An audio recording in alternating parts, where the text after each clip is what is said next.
The leather chair across from my desk had never looked more threatening. Marcus Walsh, my business partner of 7 years, lounged in it like a cat about to pounce. Document folder balanced on his knee, expensive watch catching the late afternoon sun. His smile didn't reach his eyes. "Katherine," he said, voice dripping with false sympathy, "we need to talk about the future of Walsh Porter Solutions."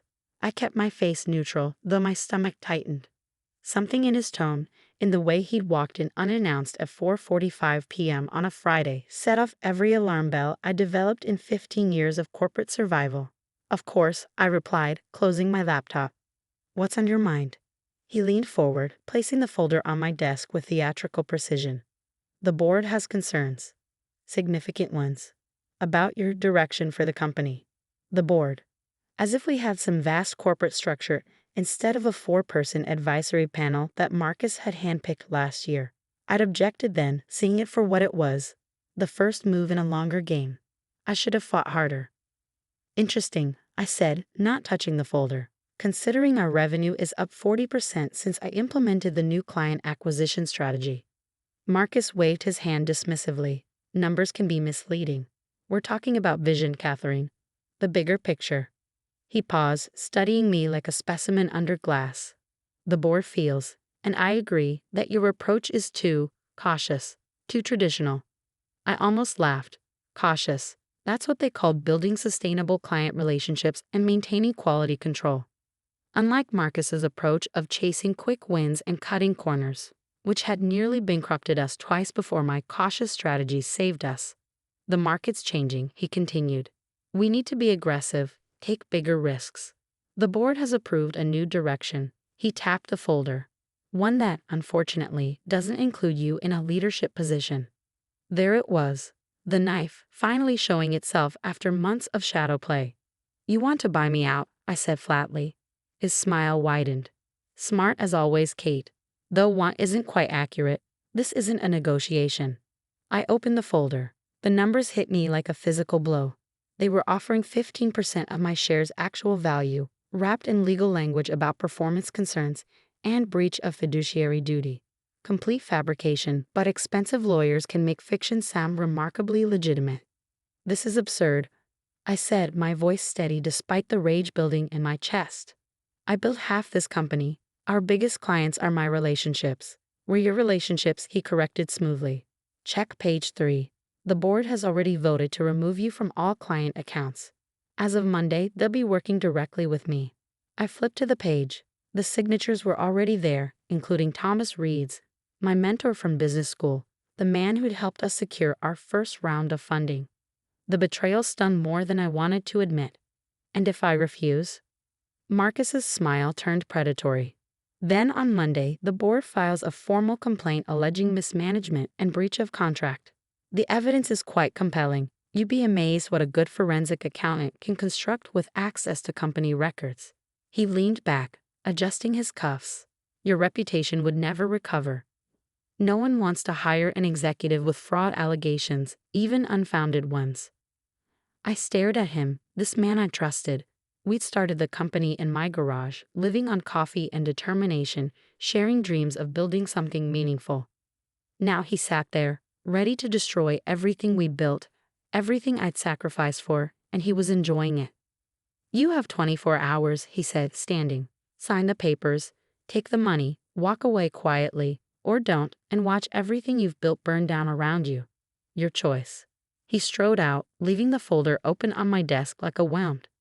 I sat there as the sun set, casting long shadows across the office. Our office. Pictures on the wall tracked our company's growth. The first client celebration, the office opening, team photos from each year. My life's work, being stripped away in a single afternoon. But as the initial shock faded, something else took its place. Not despair, not defeat. Something colder, clearer. Because Marcus, for all his plotting, had made one critical mistake. He thought he knew all my cards. I pulled out my phone and dialed a number I'd hoped never to use. "James, it's Katherine Porter. Remember that conversation we had about Marcus's loans? I think it's time we discussed terms." The line crackled with static. Then James Sullivan's smooth voice came through. "I was wondering when you'd call. Shall we meet?" "Tonight," I said. And James, bring everything you have. I hung up and looked around my office one last time. Tomorrow, I would sign those papers. I would smile, shake Marcus's hand, and walk away quietly. And then I would show him exactly what cautious really meant. Later that night, in a private room at the Sterling Hotel's restaurant, James Sullivan laid out the full picture of Marcus's secret empire of debt. Credit cards, personal loans, high-interest private lending, all hidden from the company books, all teetering on the edge of default. He's leveraged to the hilt, James explained, sliding documents across the table, using company assets as unofficial collateral. One missed payment and the whole house of cards comes down. I studied the numbers, each page revealing more of Marcus's desperate financial gymnastics. How has he kept this hidden? James shrugged. Creative accounting and a lot of different lenders. But they're getting nervous. Word is he's been missing payments. How much to buy all of it? He named a figure that made my throat tighten. Nearly everything I had, including my emergency fund and the money from my mother's estate. But it would be enough. You sure about this? James asked, watching me carefully. Once you start down this road. I thought about Marcus's smirk, about the years of subtle undermining, about how he convinced the board to turn on me. Yes, I said. I'm sure. We spent the next 3 hours working out the details. By the time I left, everything was in motion. In less than 12 hours, I would sign away my visible power in the company. But by Monday morning, I would control something far more valuable, every cent Marcus owed. As I drove home in the quiet hours before dawn, I felt strangely peaceful. Marcus thought he was forcing me into a corner, but he'd actually given me exactly what I needed. A way to prove that sometimes the most dangerous moves are the ones that look like surrender. I parked in my driveway, watching the first hints of sunrise paint the sky. In a few hours, I would walk into that office and play my part. I would be the defeated partner, the cautious one who didn't have the stomach for real business. But as I sat there, watching the world wake up, I allowed myself a small smile. Because by this time tomorrow, Marcus would learn what I'd known all along, that true power isn't in what you can take. It's in what you make others give up willingly. The sun rose fully, marking the start of a day that would change everything. I was ready. The fountain pen felt heavy in my hand as I signed away 7 years of my life. Marcus stood over my shoulder, practically vibrating with poorly concealed triumph. Each scratch of the nib against paper was another victory for him, another step toward what he thought was his ultimate win. Initial here, and here, he said, pointing to marked lines with manicured precision, and the final signature on the last page. I signed everything without hesitation, my handwriting steady and clear. No point in betraying the anticipation building in my chest.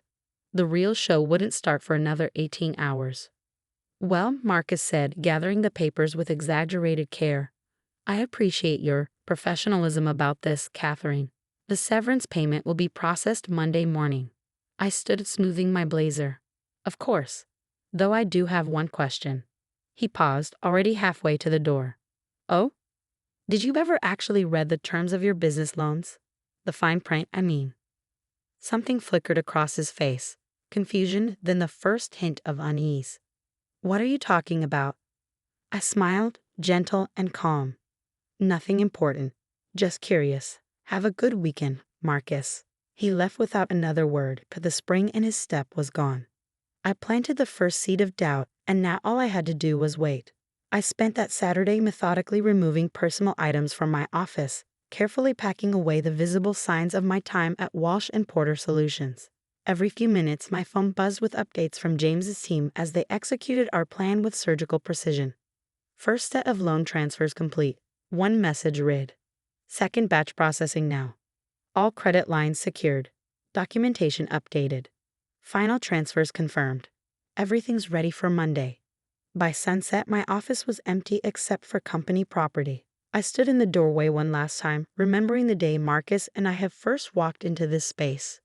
We'd been so full of dreams then, of plans to build something that mattered. Somewhere along the way, he'd lost sight of that. Or maybe he'd never really shared those dreams at all. My phone buzzed one final time. James himself. It's done. All debts acquired. Legal team standing by for Monday morning. I texted back a simple thank you and drove home, feeling the weight of tomorrow pressing against my chest. Not anxiety, anticipation. Sunday crawled by with excruciating slowness. I knew Marcus would be in his office, preparing for what he thought would be his grand ascension on Monday morning. He probably spent hours rehearsing speeches, planning changes, imagining his moment of complete control. Let him plan. Let him dream. The best lessons are the ones we never see coming. Monday morning arrived crisp and clear, the kind of autumn day that promises change. I dressed carefully, charcoal gray suit, cream silk blouse. The pearl necklace my mother left me. Power written in fabric and stone. At exactly 8:47 a.m., my phone lit up with a text from our office manager, Diana. OMG, Marcus just got a call. He's SC Roy aiming in his office. What did you do? I smiled, imagining the scene. Right about now, Marcus would be learning that every single one of his loans, personal and business, had been purchased by a new creditor. One who was calling in all his debt immediately, as was their legal right under the terms he'd never bothered to read carefully. At 9:03 a.m., another text. He's trying to call his bank. They keep transferring him to different departments. His face is purple.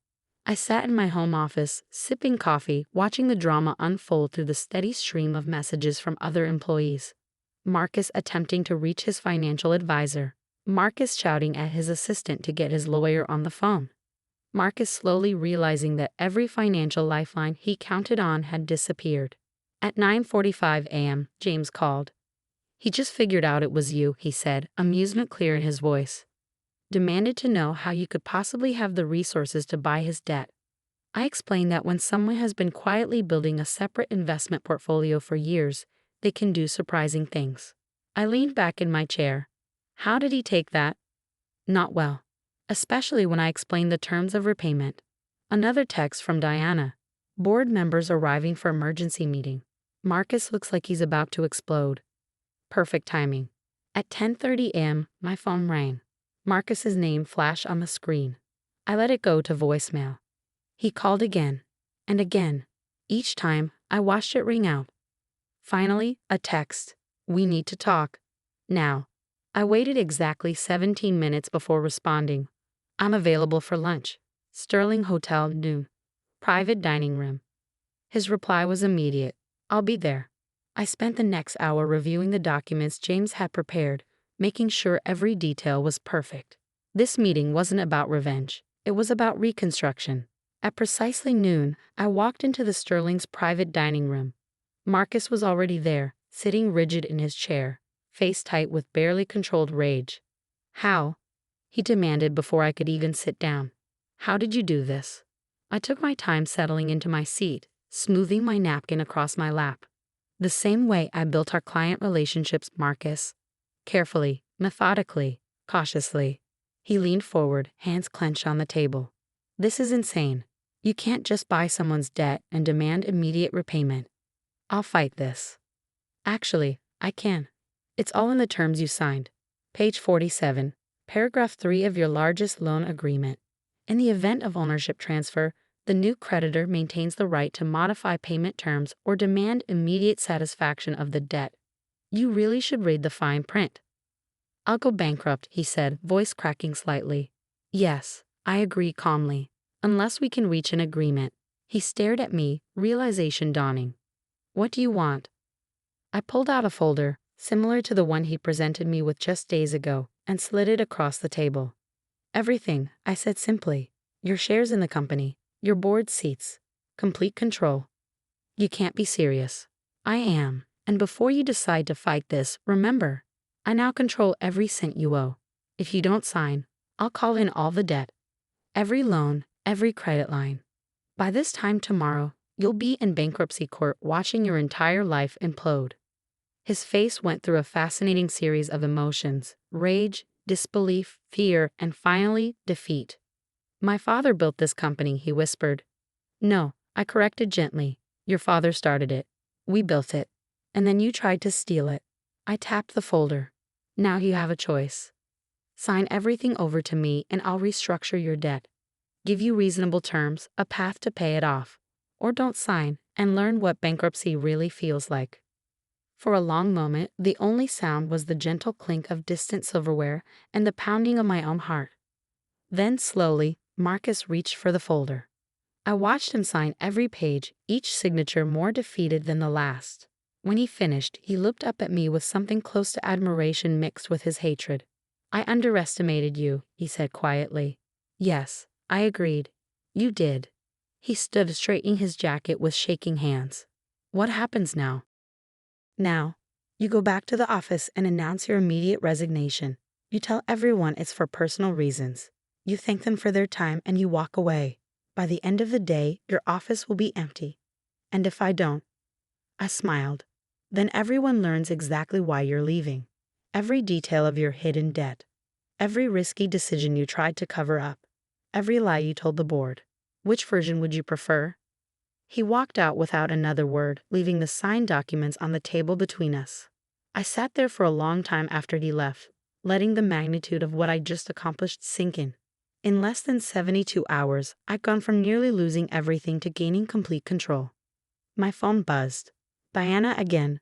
Marcus just announced he's leaving. Emergency all-hands meeting in 30 minutes. What is happening?" I stood gathering my things with careful precision. It was time for the next phase, rebuilding what Marcus had nearly destroyed. But first, I had an all-hands meeting to attend. After all, every good story needs a proper ending. The conference room hummed with nervous energy as I walked in. Every chair was filled, with more employees standing along the walls, all eyes fixed on the empty spot at the head of the table where Marcus usually held court. His dramatic resignation announcement had sent shockwaves through the office, and now everyone was waiting for the other shoe to drop. I took my seat quietly, noting the mixture of confusion and relief on people's faces. Many of them had expected me to be gone by now, stripped of power and position. Instead, here I was, calm and composed, while Marcus's desk was being cleared by building maintenance. Thomas Reed, my former mentor and board member, cleared his throat. "Given the unexpected circumstances, we should discuss immediate leadership transitions and—" Actually, I interrupted smoothly, sliding copies of the newly signed ownership documents across the table. "That's already been handled." The room fell silent as Thomas picked up the papers, his face going pale as he read. The other board members leaned in, their expressions shifting from confusion to shock as they realized what they were seeing. This gives you controlling interest," Thomas stammered. "How did you—" "The details aren't important," I said, my voice carrying clearly through the stunned silence. "What matters is moving forward, and to do that, we need to address the cancer that's been growing in this company." I stood buttoning my blazer with deliberate precision. For the past year, Marcus has been making increasingly risky financial decisions, hiding debt, and undermining client relationships. He convinced this board to support his attempt to force me out, not because I was ineffective, but because I was the only one asking questions about his methods. Thomas wouldn't meet my eyes. None of the board members would. "That ends today," I continued. "I'm dissolving the current board, effective immediately. New members will be appointed within 30 days, chosen for their expertise and integrity, not their willingness to rubber stamp bad decisions." One of the junior board members, Peterson, started to protest. I cut him off with a raised hand. "You might want to check your email before objecting, James. The SEC would be very interested in those trades you made right after Marcus shared confidential company information last month." He shut his mouth so fast his teeth clicked. I turned to address the wider room. "To everyone else, I want to be clear. This is a fresh start. No more hidden agendas, no more politics, no more watching good work get buried under bad leadership. From now on, we succeed or fail based on merit, not manipulation." Diana, our office manager, was the first to break into a smile. Others followed, the tension in the room slowly transforming into something else. Hope, maybe, or relief. "There will be changes," I acknowledged, "but they'll make us stronger, not weaker. Any questions?" Hands shot up across the room. I spent the next hour answering them, being as transparent as possible about where we were headed. By the time the meeting ended, the energy had shifted completely. People were talking, planning, already adapting to the new reality. As the room cleared out, Thomas lingered behind. He looked older somehow, diminished. "Katherine," he started. "I need to explain." "No," I cut him off gently. "You don't. You chose a side, Thomas. The wrong one. Sometimes that's all there is to say." He nodded slowly, gathering his things. At the door, he paused. "You know, I taught corporate strategy for 20 years, wrote books about it, and I never saw this coming. I smiled faintly. That's because you were looking for aggression, not patience. Sometimes the quietest moves are the most decisive. After you left, I sat alone in the conference room, looking out over the city skyline. The same view I'd stared at countless times while Marcus held forth about his grand visions. Now it was my view, earned through careful planning and perfect timing. My phone buzzed. A message from James Sullivan. Just heard from Marcus's lawyer. He's not going to fight the transfer. Smart man, finally. I typed back a quick, "Thank you for everything," and stood, smoothing my skirt. Time to get to work. The next few weeks passed in a blur of activity. I appointed a new board, bringing in experienced leaders who shared my vision for sustainable growth. We conducted a full audit of the company's finances, cleaning up the mess Marcus had left behind. Every day brought new discoveries of his mismanagement, but also new opportunities to rebuild stronger. Client meetings were particularly satisfying. Many of them had been nervous about Marcus's aggressive tactics, but were visibly relieved to work with me directly again. 3 major accounts that had been considering leaving renewed their contracts within the first month.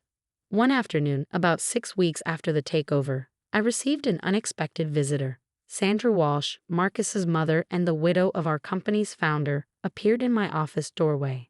"Do you have a moment?" she asked quietly. I gestured to the chair across from my desk, the same one where Marcus had sat to deliver his ultimatum that felt like a lifetime ago. Sandra settled in, studying me with clear, intelligent eyes. "I've been watching," she said finally, "what you've done with the company, the changes you've made." I waited, keeping my expression neutral. "William, my husband, would have approved," she continued. "He always said the measure of a business isn't in its profits, but in its foundation." Marcus never understood that.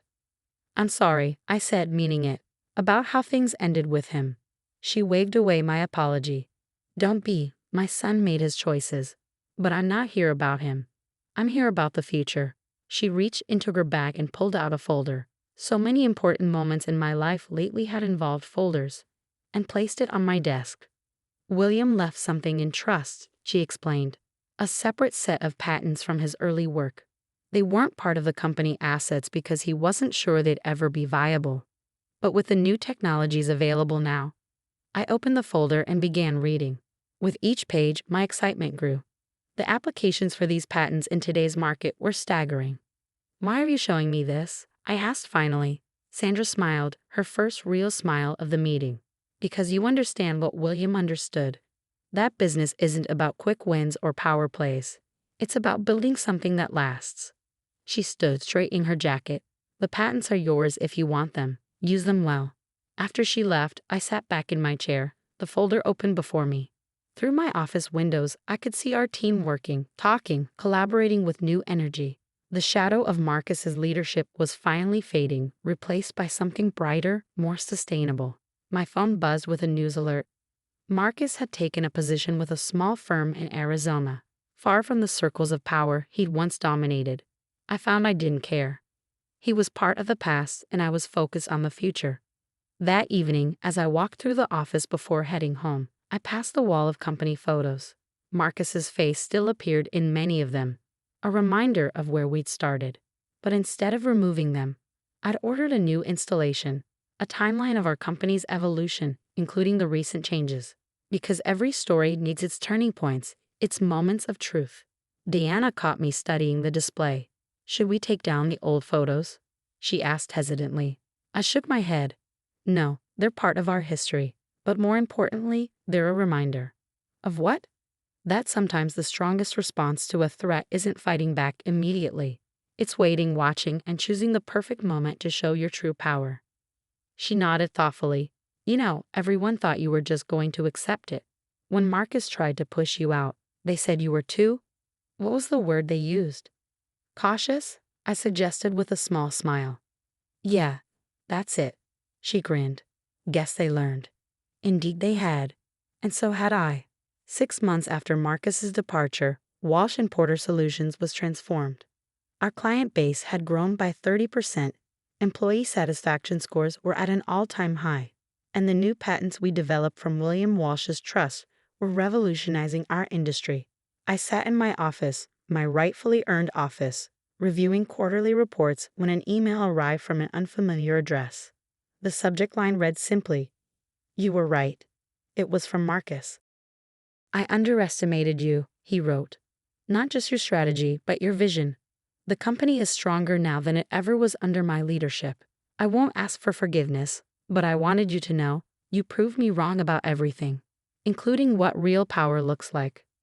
I closed the email without responding. Some victories don't need acknowledgement. They simply need to be lived. Looking out over the city as the sun set, I thought about power, real power. Not the kind that comes from forcing others to submit, but the kind that comes from building something so strong that others choose to follow. Marcus had never understood the difference. But I did, and now so did everyone else.